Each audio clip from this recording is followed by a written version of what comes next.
Kutter. Hello and welcome to I Eat Vibes for Breakfast. Hey girl, thanks for having me. Thank you for coming. I am so excited. If you guys don't know, she has like the best energy in Nashville. We try, you know what I mean? The best vibes. So I came here for the best vibes. Literally the vibes are fierce this morning, you I know what I mean? I feel Like we're we're doing all the awake. things. Yes, Yeah. already. Like Because this is just tea, but like it might as well be a shot of espresso. honestly, it is almost 9 o'clock this morning, I believe. And so, yeah, we're going to get into it. Mary Kutter, you are a prolific songwriter in town. Thanks. Your songs that you have written have garnered over 100 million streams. That's incredible. Like, Thank you. how does that feel? I mean, it's really exciting to hit milestones because I moved here from Kentucky. Love your nails, by the way. Thank you. I moved here, wanted to write songs, and I remember going to different writers' rounds when I first moved to town, and I thought, man, if I could just write with these people that are up on the stage, right? Yeah. Then if I could just get them to want to record the songs that we write. If I could just have a song that's on a playlist, on Spotify, and it's really neat seeing, the puzzle pieces kind of click together. Yeah, that's beautiful. And you just signed a publishing deal as well. Yep, so, that's hey, right. your dreams have accomplished. How long have you been here? I've been here for 5 years. And so, 5 years into a 10-year it's a town, five. baby. Yeah. You know what I mean? Like, hey, you're ahead of the game. I hope so. I'm really grateful. Reservoir is an amazing company. And they really have been crushing it with the pop and rap world, sync world. And now they're killing it with country. And That's awesome. feel really lucky. So. That's amazing. I am so proud of you. I'm so excited. I can't think of anyone who deserves it more, honestly. Thanks, Queen. That means a lot. Coming Yeah. from you, the Queen Bee of Hustle. I feel like you're the queen bee of hustle, honestly. We just grinding, girl. I feel like we're inspiring each other. Like, I'll see your story and I'm like, I gotta get up. I gotta go work out. Like, I gotta Ditto. write today. Like, Ditto. what am I doing today? Which is so important, by the It way, is, having yes. a buddy that you can look at their stuff and, like, if anything, it just inspires you to want to work harder and chase your It dreams does, down more. yeah. And I feel like you obviously write so many genres, but as an artist, Yeah. you're very country, I'm very pop, so it's like we can inspire each Yes. other without being in like the same space. Which I think is great. 1,000%. We're Yes. both in swimming pools, but one's in a hot tub, one's in like the little Olympic pool, Oh my goodness, yes. Can I be in the hot tub? For sure. My overly competitive self wants to be in that Olympic pool. Yeah. I'm vibing. My podcast, Bat Vibes. Love I'm in the it. podcast. Okay, so your song with Bailey Zimmerman, Bailey Zimmerman is charting. That is amazing. It's pretty cool. Yeah, It's how did you pretty guys cool. come to meet? Bailey had covered a song that I had written with Nate Smith called Sleeve. And this was before he had popped off or anything like that. He was still up in Illinois, and I saw him singing Sleeve. I was like, man, there's something special about this dude. And we talked on Instagram, literally. Yeah. And I was like, well, let's write. And so what we started doing was he started driving down after he'd get off work. Him and his buddy, Gavin Lucas, they both worked in the same spot up in Illinois. And Gavin's a songwriter as well. They would drive down to Nashville. We'd write on the weekends. Then they'd drive back home, go to work.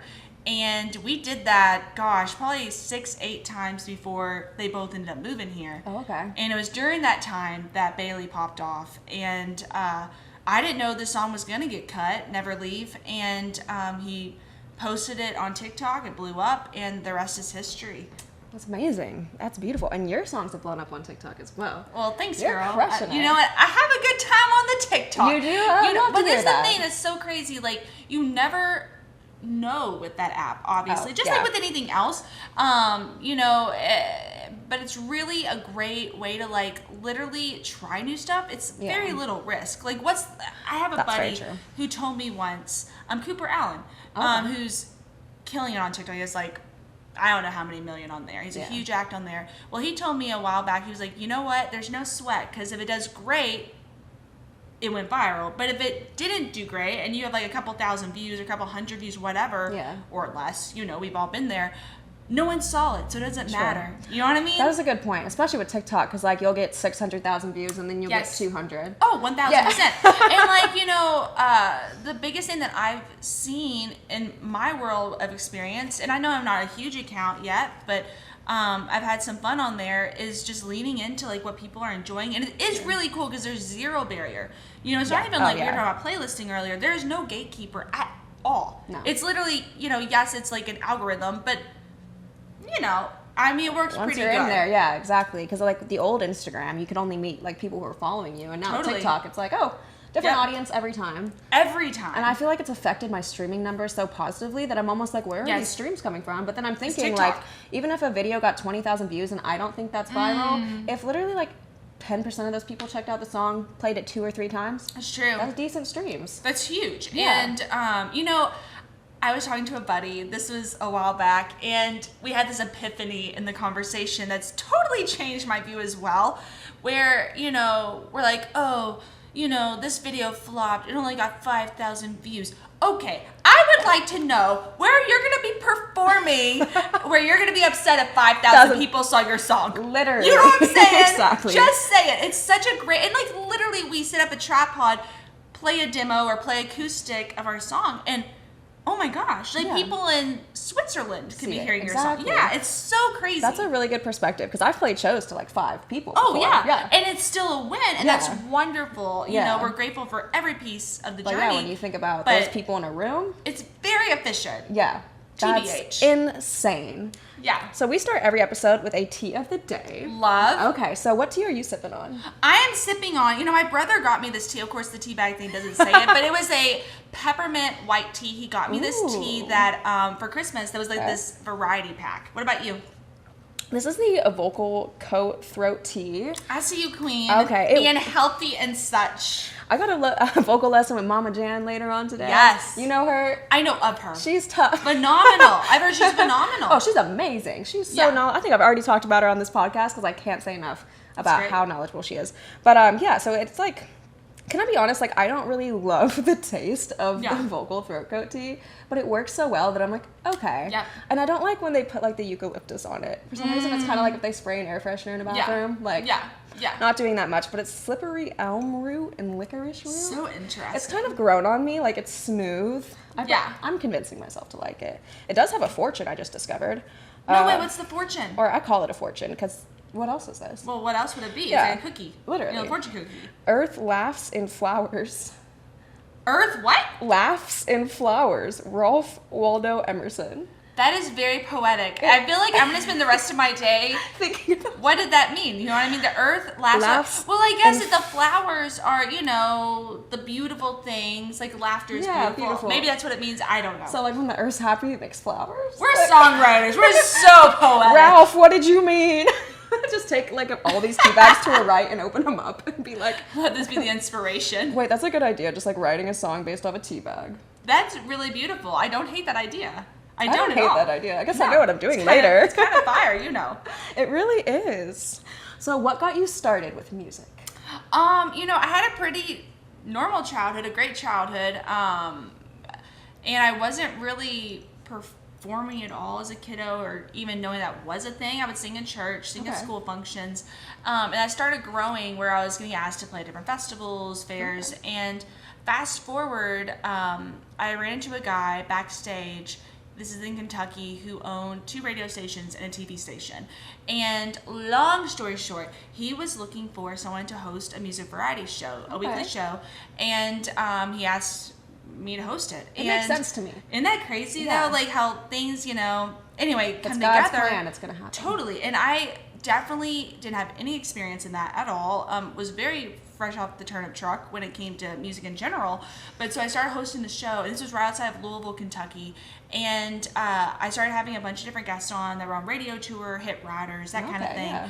And that's how I found myself here. Wow. And speaking of God, I really feel like he opened up a lot of doors for me that I never could have opened. And looking back, I'm like, gosh, I can't believe that writer, you know, introduced me to that person who introduced me to that person. Wow, like literally 5.5 years ago, 6 years ago, I had no idea I would be here right now with like music on the charts. That's insane. With a publishing deal. I didn't even know what a publishing deal was.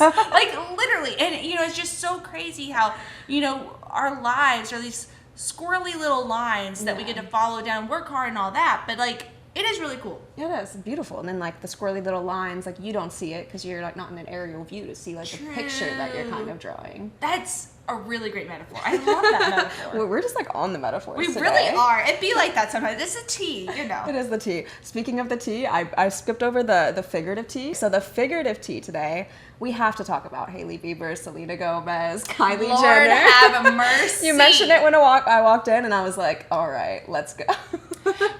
Where is your noggin with it? My noggin is that it's very like teen drama for sure. Yes. It's giving you guys are adults, but it's also giving like what they posted definitely was about her, and I feel like it's like a little much to be like, oh no, it's not. Right. I just think it's like LOL. That the biggest burn they could give was her eyebrows. I thought, man, I hope when people trash talk me, they trash talk my eyebrows. Go for it. You know what I mean? That's goals. You have great eyebrows, by the way. I don't think anybody ever will, but I agree. Like, you can't trash talk her career. Like, who she is as a person. She seems so sweet. Like yeah, and like the eyebrows, like really, girls. But it's just not a great look, you know. But I think it does say something in a very good way about our culture, that people are like, we're not gonna put up with this. Like the amount of followers even that Kylie and Hailey have lost. Yeah. And of course, I'm actually huge fans of all three of them. Like literally, like I actually am. Here. Oh, 1000%. But I think just looking, you know, from the outside looking in, it is really interesting that our culture is like, we're not going to support bullying. We're over it. And that is really, you know, I feel like sometimes we talk about how, you know, our culture is going to, you know, down the tubes. But it is reassuring when you see situations like that. Yeah. People getting called out and, like, you know. People actually holding other people accountable. Yeah, 1000%. I wish Justin Bieber would defend his wife. That is a very, very valid point. Yeah. Well, it is interesting. He just canceled his tour, right? Yeah, I get and so that's very you know. I mean, some people would say it's because he still has feelings for Selena. Who knows? We just don't know. You know, one day when I meet Justin, I'll have to ask him. Actually, I probably wouldn't make that my first conversation. No, probably not. But you know, talk about a talented guy. Like literally, his voice. Not to get off subject, but like literally, it's so pleasant to listen to. It's very smooth. It's very smooth. That's what it is. Yeah, and like literally, like some acts, like we love their stuff, but you can only listen so much. You're like, okay, or at certain times. Palette twist, yes. Yeah. And like Justin, I feel like I could listen to him literally for hours, like literally. Even Nate, my man, he likes Justin Bieber. Love it. He knows what's up. Oh, he does know what's up. I was like, you know, obviously he knows what's up. Okay, tell him about it. Yes, queen. One time I got in the car, he was playing Summer Walker, and I was like, babe. Honey. I love it. I'm happy to be here. Very happy. Our artist together is Mac Miller. Oh. That's our little, like, bonded, you know. I love that. So talented. R.I.P. Mac. But that's one of my big inspirations, at least currently. I mean, I'm not going to make music like Mac, but I feel like I'm so inspired by, like, how he evolved. And just, like, I don't know. It's tragic music in a lot of senses. 1000%. It's also beautiful. I love that, like, you know, we can be inspired by acts that literally, like, you know, maybe we sonically don't sound anything like. Yeah. At least from, like, you know, the outside looking in. But obviously Mac is going to influence your sound. Like, there's, you know what I mean? True. Yeah, exactly. I'm sure he already has in ways that maybe, like, aren't obvious. Yeah, that's true. Yeah. Yeah, I love that. What inspires you? Music-wise? Yeah. Oh, man. Like, my on repeat little playlist thing on Spotify is so diverse. Like, literally, I'll have, like, J-Lo, and right next to it, Swaco, Fall Out Boy, Lil Wayne. That's literally me. And of course, like country music, listen to a lot of that too. I went to go see Andrea Bocelli a couple weeks ago. Phenomenal. Of course, like that's like straight up opera. Yeah. You know? Yeah, it is. So it's like, I think that, you know, something that inspires me though, musically with all those different acts, is they lean in completely to who they are. And they just like, there is no holding back. Lyrically, musically, like, they just go all in, and you either hate it or love it, but you got an opinion. You know what I mean? Very true. Exactly. They're in a conversation. They're existing in a conversation. They're making their mark. They're doing something different. So true. Yeah, that's what separates people. Like just truly being yourself. And I feel like that's something I've been working on. It's like truly finding my sound and being honest with everything. Like I just want to be an honest songwriter because I feel like, you know, like the relatability is almost found in like the specifics. That's the thing I feel like Taylor Swift does so well, is like she will be like, oh, it was like raining on a Tuesday and I'm here and that, and that's so specific you'd almost think like, oh, it's too specific. Yes. But like people are like, oh, it's a Tuesday, it's raining, or they just find something in that like really like grabs onto them, and I think those details make people feel like you're being so much more honest because it's like so specific. I read this quote the other day about songwriting, and I forgot who said it, but it was saying that to write universally, you talk about universal things like love or heartbreak, but like through your eyes as specifically as possible. Like interesting. You know, just through the lens of what you see it as, which you're so right. T Swift slays. She does. I went to Andrea Stoppel's writing retreat last year. How was that? It was really good. It was really fun. It was like a little more relaxed than I thought. We were just like in the wilderness, but it was really, I had a good time. Very cool. Yeah, it was cool. But I feel like she really touched on like, if you're ever like stumped or you want to like finish a song, like what do you see? Like literally just like start like describing what you see. She also was a big proponent of like free writing. Like Love just it. like, and then like underlining things that you would kind of journal that kind of turned out poetic and stuff. That's a great thought. It was really, really cool. That's really cool. And I feel like that's like a really good tip for writer's block. Yeah. But I feel like you write all the time. Do you ever have writer's block?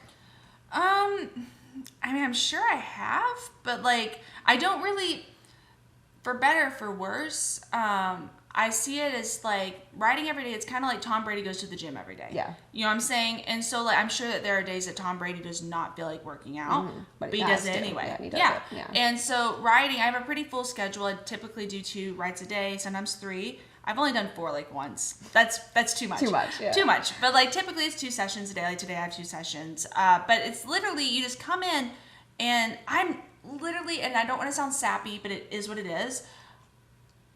I love writing so much and creating where like I've put this in my brain a couple of years ago, right after I moved to town really, where every single write is going to be unique. You'll never replicate the same write twice, even with the same people. Because like even just like how you're walking into the write that day, the temperature of the room. What did the third writer go through last night with his girlfriend? Exactly, yeah. You know, what mood are you in? Did you eat too much Thai food earlier? Like, you know what I mean? Not Literally, eat at all? did you not eat at all? Like, do you have a lot of caffeine? It's gonna be a different writing experience. So it's like, wow, if you're only gonna get to experience this one time, let's go all in, you know? And so I think that that's been something that really keeps my noggin from getting that block. And also just like, we can always edit later. You know what I'm saying? I think that sometimes writer's block can happen when we basically are trying to create and edit simultaneously, which some people can do that great, and hats off to them. That's a great skill to have. I think sometimes too, just like committing to stuff, like, okay, well, let's veto and commit to certain things. Like second verse land, what do we love? What do we not like? You know, I think it's just pushing. And I feel like it's like letting the song flow, like not putting so much pressure on it. Because I know like in the studio when things start to like, you're getting caught up on one line. You've been on one line for like 15 minutes. It's like, okay, let's put in like a placeholder and kind of go through. 1000%. And like to piggyback off of that, I mean, not to sound negative, but like, you know, you mentioned the Bailey song, Never Leave. That year I wrote that in 21. I wrote 397 songs that year. Wow. That year. Okay. 370 of those songs, 360 maybe, people probably will never hear. That's just the truth of it. That's just the truth of it. Well, that being said, it definitely dilutes the importance of every song, right? Of course, we know that one song can change your life, so obviously everything's important. You give it all you got. Right. But I think, like, at least for me, when I know, like, hey, probably we're going to write a really great song, but it's just one song, you know? That's helped my noggin not put so much pressure on it. And I've seen, me personally, that makes me perform better. That makes sense, because you're just free. You're just writing, And, like, it's not like, you know, this desperate place where, like, oh my gosh, every single word has to be, and like, you don't know what's going to take off, especially with the TikTok word. You don't know. Anything, you know what I mean? Literally anything. Yeah, and so you just show up and you grind, and like, you know, things do come together. Yeah. You know? I believe that, especially when the inspiration is in the room. And I feel like I love what you said about kind of like you just show up every day, and that's kind of, you don't have writer's block. And I feel like that's because people sometimes have writer's block because they think the inspiration's going to come smack them in the face and like show up and sit down on the couch right next to them. Right. But it's like the inspiration's not going to show up if you don't show up. For sure. And Wow. So I feel like you have to like get yourself in the room, because if you don't push it's a job at the end of the day as well. And like you have to apply yourself. So if you don't show up, how do you expect like the muse to show up if you're not showing up? For sure. She's going to come knock down your door. That's a really good point. And, you know, that's the difference, I think, of, you know, writing for a hobby versus writing and creating, like, as your profession, like what you're saying. And I think it's literally like, you know, these professional athletes, like, and that's what we are doing as well. Exactly. It's just our noggins, you know, and then our musical capabilities, but it's creating. And I think we have to keep that muscle super strong. You definitely do. You know, but everyone's different though. I do realize that, you know, there's some huge writers in town that they'll write 20 songs tops in a year. Yeah. Everyone's different. I know that for me, this is what works the best, you know? That's all that matters, really. I know, we got to figure it out, you know? Figure out what works for you. Do you have any, like, advice for people wanting to get into writing for other people? Ooh. Well, I will say that this is probably the best time ever to be diving into that, because right now, like, because of social media, honestly, there's so many new artists popping up, and they all need songs. And I really feel like whenever COVID hit, everything shut down. I had some things on the stovetop that everything went cold, business-wise. And, me too. You know, it was a thing, you know? And I remember not being sure what to actually do, but one of those things was, well, I can keep on writing, right? And that's when I really buckled down and started doing a lot of volume. And fast forward, it was early 21. No, it was around May 21, when I was down in Miami, really random.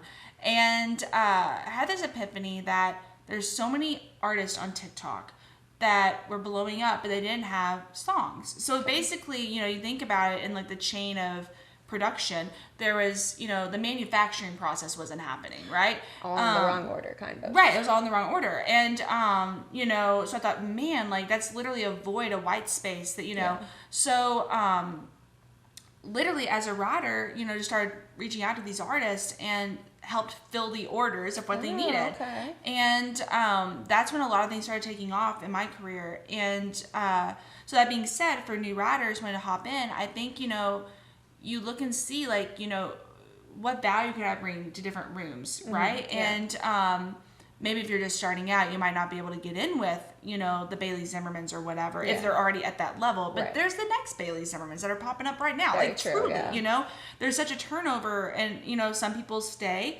you know, like, you know, and I think Bailey will, FYI, but you heard it here first. Lots of artists, you know, don't. You know, there's always a turnover, there's new acts coming up, blah, blah, blah. Well, you know, so you have to keep your eyes open for that, obviously, but I think also, you know, there's still the live music scene, especially in Nashville, you know, the writers' rounds, going out, meeting people, blah, blah, blah. I will say that it's literally just rolling up the sleeves and getting to work. And I'll say one more thing. And I still do this, and I'm such a nerd, but I don't care. It be like that. Studying songs, like studying, like literally, I used to print out the lyrics and like underline the internals, the alliteration, all that jazz. And now I don't do that quite as much. I'll just do deep dives with like an artist and be like, why does this work? Why does this not work? What do I love about it? What would I have done differently? And then I think you just dive in. Yeah, I think that's great advice. Anytime you love a song, I think you should figure out why. What do you love about it? And maybe sometimes you can't put your finger on it. I don't know. Yeah, but like there's usually a concrete something reason. Going on. Yeah, because I like recently, the A&R that I'm working with asked me to send them like 3 songs that I wish were mine. Oh, I love that. That was a very hard question, I have to be honest. And so when I sent it to him, I kind of like explained like what about these songs that I really, really liked. I love that. Yeah, because it was like, okay, well, why? And I had to kind of justify that in my own mind. So I made a playlist for this question, and I named it 3 songs. At some point, there were like 20 songs on it. I love that. Yeah, and I was like, oh my goodness. What a cool exercise as an artist. I know, because then that's going to be like, okay, if I really love blah, blah, blah, if I love this emotional ballad that Adele put out, well, why don't I have that in my catalog? Exactly, like, you know what I mean? Like, what does that sound like for Juliana? Like, what's Juliana's power ballad? Yeah. You know? And I, actually I sent 4 songs, and I told him, I was like, I'm sorry, not good with the rules. Hope you forgive me for the 4. You know he loved it. I know, yeah. So I sent a Halsey song, which was Wallace Could Talk. It's amazing. It's like violin based. I know why I love it. I just think, I don't know, I've always loved it. I have sent an Amy Winehouse song, and for the life of me right now, I had like 4 on the playlist at some point. I don't remember exactly which one I sent. I think it was He Can Only Hold Her. It's a little vibe. Amy. And then I sent All Too Well by Taylor Swift, because I think if a song can have a 10-minute version and people listen to all of it, that's a good song. It's a great song. And I've thought since I was a kid that the songwriting was incredible. Like, she had me crying as a kid. I didn't have a boyfriend. I had little no baby pain. Juliana be like, oh my gosh. All too well. Yeah, literally. Like, that was me. And then I sent a Dua Lipa song because I felt like I'm really going for like a 60s, 70s sound moving forward. And I feel like her disco vibe, like, just feel good. So that's amazing. It was hard. I had to boot Hozier. I was sad about that. I love me some Hozier. Tell you that right now. I love that, like, honestly, while you're listing off all these different artists and songs, I'm like, man, Juliana kind of is like this meshing pot of, like, literally, like, those different sounds, which is very interesting. Well, thank you. From the outside looking in. It's funny, everyone always compares me to Florence and the Machine, and I think that they're incredible. I just, like, I don't really listen to her that much. Yeah. Which is crazy. Every time I tell someone that, they're like, oh, how? And I'm like, I don't know. But I feel like I almost shouldn't, because I feel like I would, like, lean too much that way if I did, and I'm not trying to. I guess our voices are. You know what a comparison I get that I'm confused by, and I've been getting it for a long time, especially since I started dancing on stage? Shakira. I get this Honey Bun Got Curves. And that's like my voice, and so I never heard it before. I was like, you guys are not the worst comparison. Rocker. Not the worst. And I put on Hips Don't Lie in the car. I started singing to it, and I noticed we have like a very similar timbre. And I was like, okay. That. I was like, everyone is not psycho. That is really interesting. Every time someone said that, I was like, you know, what? I never, made that connect, but you're not wrong. Yeah. I really thought they were wrong. Yeah. What do you feel like is the biggest hurdle you faced? Oh, wow. I would guess that the hurdle that I have faced is the hurdle you have faced, which is what Billy Bob, who moved here from Kansas, has faced. And I think that's literally resilience and perseverance through the ups and downs. Amen, it's like, oh my gosh. I'll tell you what, to say it is a roller coaster Kentucky Kingdom is an understatement. Like, literally, this career is just so many highs and lows. Oh, yeah.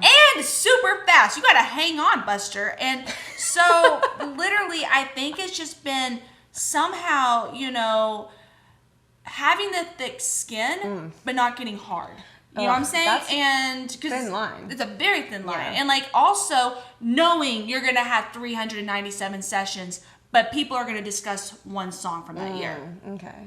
You know what I'm saying? But showing up to 397 sessions, being like, let's go. And so it's just like this, like, resilience and this passion of just, like, enjoying the process, I think. I love that. But then it's just resilience. I think we all have our different ways of handling that. Yeah. It's funny because you actually kind of almost touched on a question I wanted to ask, which was kind of like, you're so positive. And so I was like, how do you stay positive amongst like all like the highs and lows? You have to be so adaptable. Right. Things that could look like so sure can fall through like. Oh, for sure. In a second. Oh, honey bun.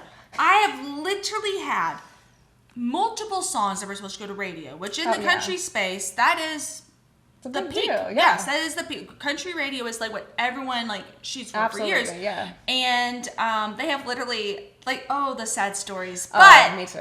And like deals that fall through, things that you really put your heart and soul into that maybe don't fly like you hope they're going to. Yeah. Continue your question. So yes, lows, a real thing. Lows are a real thing. I almost wonder, I feel like so many artists and people in the industry get diagnosed bipolar at some point further on. And I'm almost like, it almost creates like this. It's very, most careers are pretty like that is really interesting, and you're not wrong. It's just a theory. I'm not a doctor, but it's always just been a theory of mine of like, it's almost the lifestyle. It's like... It is a lifestyle, the ups and downs. It's very intense. And you're right, because you can have the best morning, then by that night be like, my gosh, what am I doing with my life? Yeah. That was me last week. Something terrible happened, and I was just like scream crying. I'm not afraid to admit. I was like, what do I do? My life is like over. Right. It's just so like dramatic. So I went to the beach, and Nate forced me to go to the beach so I could like pray and just like chill out. And I saw something terrible at the beach, but I saw a dead sea turtle, and it had gotten hit by a propeller. But it was like the worst thing I've ever seen in my life. So I went there to relax, and I saw that, and I was like, oh gosh. And I felt like the turtle. I was like, sometimes life just hits you. That's like with a propeller. Like you're going about your life, and then you just get smacked.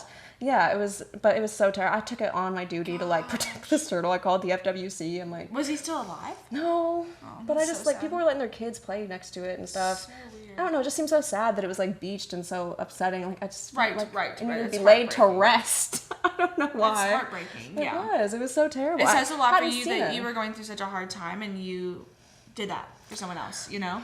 I felt like kindred to this turtle, and I had never seen a sea turtle in the wild. I'd seen one at like I just went to the Bahamas recently, and they had one in this aquarium. But seeing a sea turtle in the wild for the first time like that was just so sad. It's devastating. Yeah, but no, I definitely think like I feel like something that can help the highs and lows is also like throwing yourself into other causes that things are like greater than you. For sure. Because I also think that like if you are spiritual and you answer to like a higher power, that it can feel. It's very almost some ways like being an artist could be almost kind of self-serving and you know you have to be a certain way. Like I feel like if you, for me at least, I'll speak for myself, like finding a purpose that's like deeper than just me wanting like my music out there and stuff. For sure. So I just started partnering with the Lotus House Women's Shelter in Miami, and it is so much more than a shelter. I actually posted about this yesterday. It is for International Women's Day. Happy International Women's Day, Queen. Ditto, Queen. Yeah. But it is a full service women's shelter, and they provide counseling, access to medical care. Wow. They have tutoring. They have child care for the smaller kids so the women can go to work. They have job training. They partner with local businesses to get them work. That's wonderful. They even have a salon that's like free of charge so they can get their hair and nails done. And they have That's awesome. They have hydroponic farming. It's never ending. And the kids and the women participate in it. They have a farmer of the week. So they eat the food that they farm, and then they put a little sign of like who farmed it, and then there's a farmer of the week, which I just imagine that the kids get excited. I don't know. I cried literally when she told me that. They even have a studio, and I'm going there at the end of this month, and I think I'm gonna do like a little songwriting or like guitar class with the kids. Love it. Yeah, that says so much about you too, babe, because you are so busy, and like to carve that out, and that just means that you have a great heart. You know, it's just like a cause that I'm really passionate about, and you don't know, and you'll probably never know the impact that you're planting seeds, you know, with these kiddos and everyone, you know, like you think about, and not to, you know, make it sound sappy, but every TikTok post, you don't know who's seeing your post. Oh, no. And this is the thing. Yes, chasing a dream like music can seem self-serving, and it can be for sure.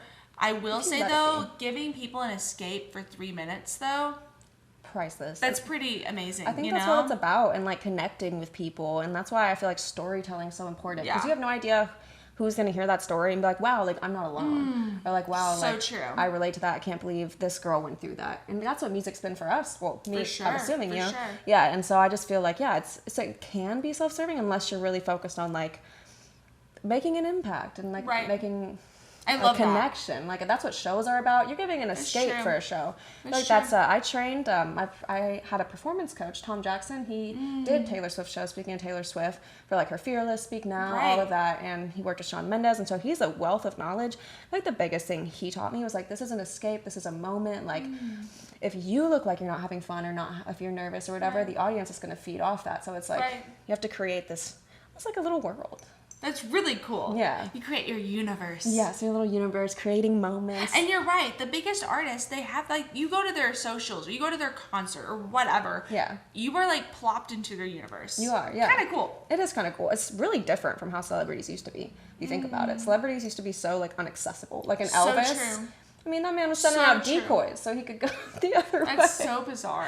Which different time, y'all. Very different. Oh yeah, now it's like this is what I ate for breakfast. This is how my stomach feels. That's so true. Speaking of hurdles, you are a woman in music, and I was wondering if you've had a lot of hurdles or if you feel you have a positive experience. I'm super curious. As a woman in the industry, you know, it's definitely been a two-sided coin. I mean, it's really easy to focus on the negative side, obviously. Yeah. I mean, I've had a couple meetings where, when I first moved to town, where I was told because I was a woman, I would never be successful in the country music industry. That's terrible. They told you that. That's insane. Like, you think about how... They were just intimidated. They were trying to... But also you think of how out of touch that is. Oh, but it's so out of touch. Like, honestly, like, and now, looking back, that's very obvious. Oh, yeah. Obviously, though, at the time, when a head of a company is telling you that, you're like, oh. Whoa, yeah. Like, whoa, what?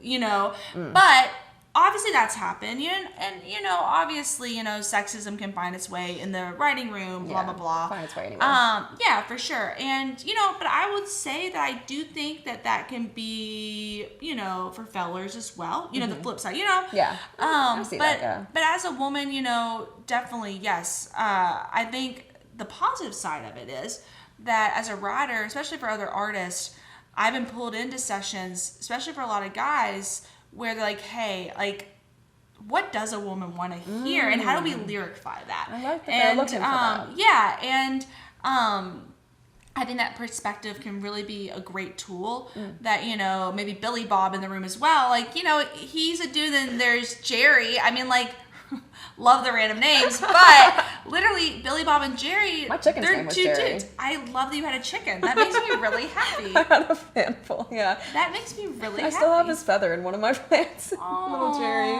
He had a Jen, so they a little hen, but that sounds so sweet. But like, literally, like, I mean, gosh, that's something that I can bring to the table for exactly. sure. And I don't know. I mean, I'm pretty saucy.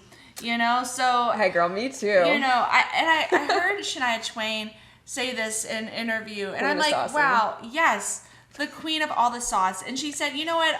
I definitely want to be girl empowering, but I just want to be empowerment in general. And like, so that's where like my noggin is with stuff. And I'm definitely like, man, I'll call a spade a spade. You know that.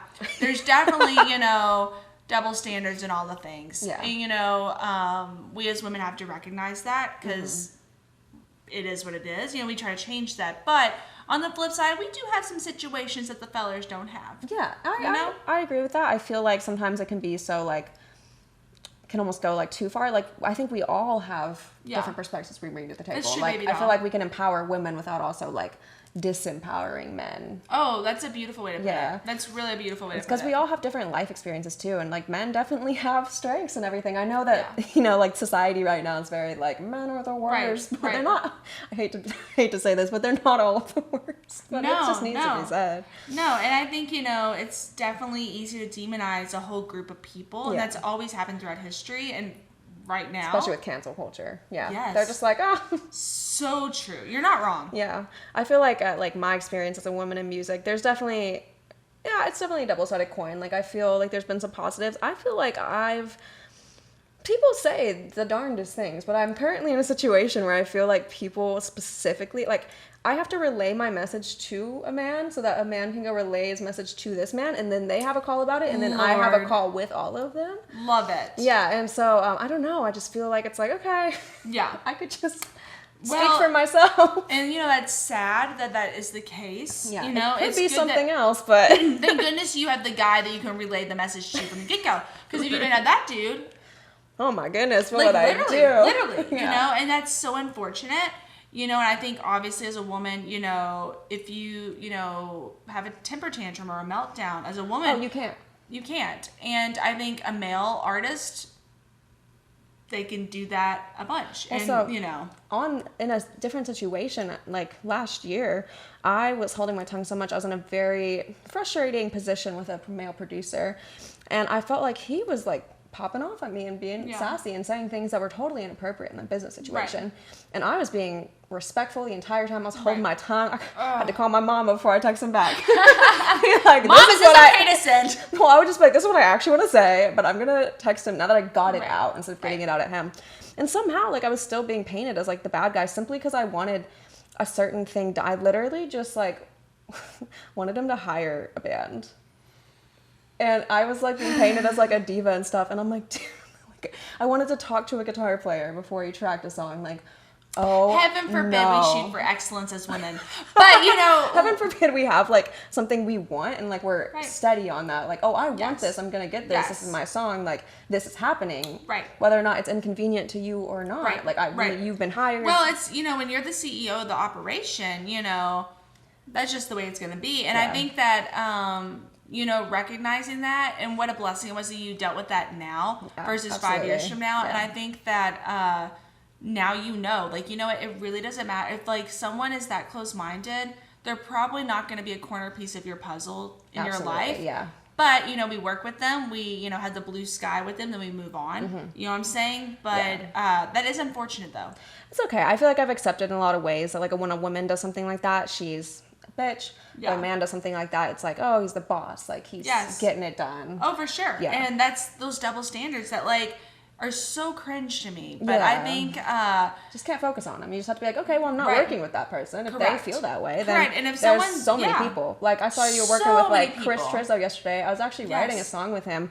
It was like a PSA for men, and he was, like, so on board. It was amazing. He's great. Yeah, he's great. He's like a great dude. So I'm like, okay, I'll go work with those kind of guys. Yes. Because there are those out there. So, like, let's just not pay them attention, and, like, it'll go away. Well, you know, it's kind of like we were talking about earlier with, like, the amount of songs that we write, right? There's so many people in this industry. There are lots of jerks, but you know what? There's a lot that aren't. And so the jerks, like, it's kind of a dime a dozen. Like, you know, you know, we don't have to overvalue them. No. You know, and that's how we keep our power. I feel like sometimes in the music industry, we do have a bad habit of being like, oh, well, that person's a jerk, but they do this really good. So, like, we're just going to ignore everything that they do on a consistent basis. Yes. And just, like, keep doing that. So I'm like, if we stop doing that, we could just really weed out the jerks. That's a really good point, baby doll. Yeah. That's so true. Yeah. And I think that, you know, gosh, I mean, obviously no one's perfect, but man, like, I think something else too, you know, especially as we are rising, we're like, oh my gosh, they think I'm talented. I need to work with them, blah, blah, and put up with all that. You are talented. Yeah. So, like, you know, if Billy Bob don't see that, you move on from Billy Bob. Poor Billy Bob. Because there's Bob Billy down the road. Bob Billy, yes. You know, he's going to be the flip of it. Literally. What do you think separates a good song from a great song? Ooh, well, you know, there's lots of good songs. There's other great songs. Yeah. Then there's, like, excellent songs. There's hit songs, right?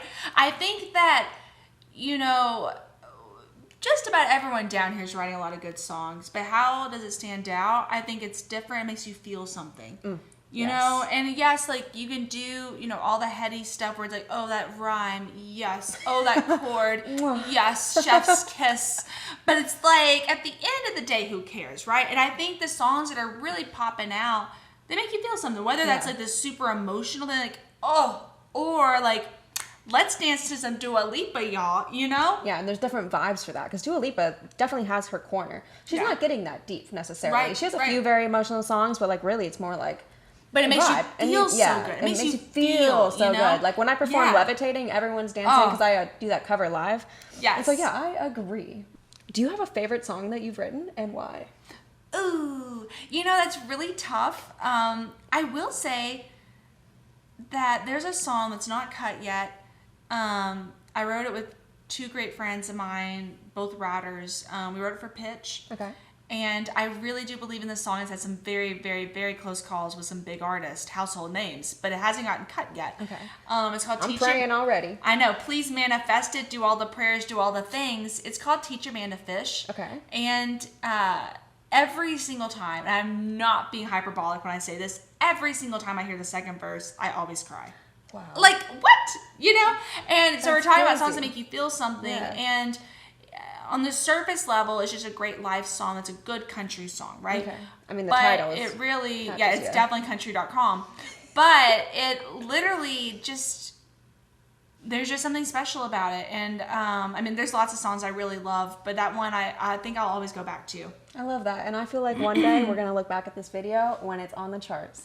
Thank you, Queen. Manifest. I think it's gonna happen. Well, you know, it's those I'll songs send you the video. Too. Like, you know, it would be a song I put my head on the chopping block for, and I wouldn't say that for a lot of songs. Like, literally, if I was with Luke Combs, I would be like, "Hey, Luke, this is your career song," and I would do that, like with that song, you know. And I really believe in it. Yeah, and so it's definitely a special one.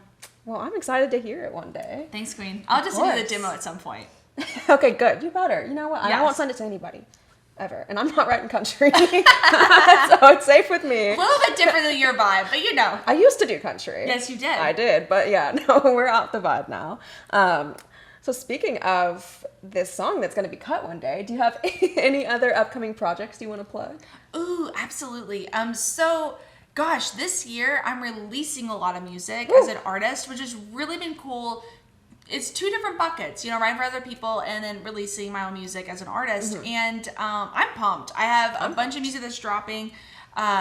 Literally Hothead is my next single. Oh, I like that. And it's literally a story song about a woman that just loses it. I like it. I kind of love the villain energy, you know? I like the villain energy. I'm just pumped. You've heard my last 2 songs. Yes, girl. Yes, we're all about like that Sasha Fierce. I know. Like, that's always with me. I'm like, even if I got dumped, like it's like I start writing a breakup song and then I'm like, yep. The sauciness is the move. You know what I mean? Like if you got it, you might as well do it. You know. So anyway, I'm just really pumped to see what happens this year, and I'm grinding hard. I'm working hard, trying to see what gets created every day, and I feel really grateful. I love it. You know. And I appreciate you thinking of me. Thank you for letting me be on your show. Thank you for coming on. I just knew that we would have an amazing conversation. Yes. And I just love your energy. I love when you hear a question, you go, ooh, they're great questions. They're so happy. Great questions. And I'm like, oh, Juliana knows what's up. Like, literally, you don't mess around. You ask the questions. You ask for the tea. I'm trying to make it worth your while. I didn't want to come in here asking you, like, I don't know, like... Any question would have been fun. We would have had a blast. We would have. It's you know just what I us. mean? Like, oh, yeah, it would have been great. But I know we only known each other, like, less than a year. Oh, I don't know. But it feels like forever. It does. I know. I feel like we're going to be long friends. I think so, too. I agree. And my mom. Yes, I love your mother. Like, literally, like... Oh, she says hi, by the way. Oh, tell her to say hi as well. I will. Boss queen energy. Oh, I know. She's like in Israel right now taking pictures for her book that's getting published. Wow. That's beautiful. I'm really I'm excited going to interview her as well. So you should. Y'all watch out. She's the Kris Jenner to my Kylie Jenner. She really is, though. Yeah. Yes, in the best way. No, yeah, like in an actually good way, not like in a momager way. Yes. Like she can be a momager, but it's not a momager. She's fabulous. She is. She really is. Oh, and she's bougie. And her style. Amazing. Oh, her style is impeccable. Chef's kiss. So where can we find you? Where can we connect with you? Ooh, okay, so everything is MaryKutter. Okay. Like you cut paper, but it's with a K. Love it. And I will put the links in the show description, so look out for that. All right. Well, MaryKutter, thank you. Cheers. Cheers. Stay groovy. Oh.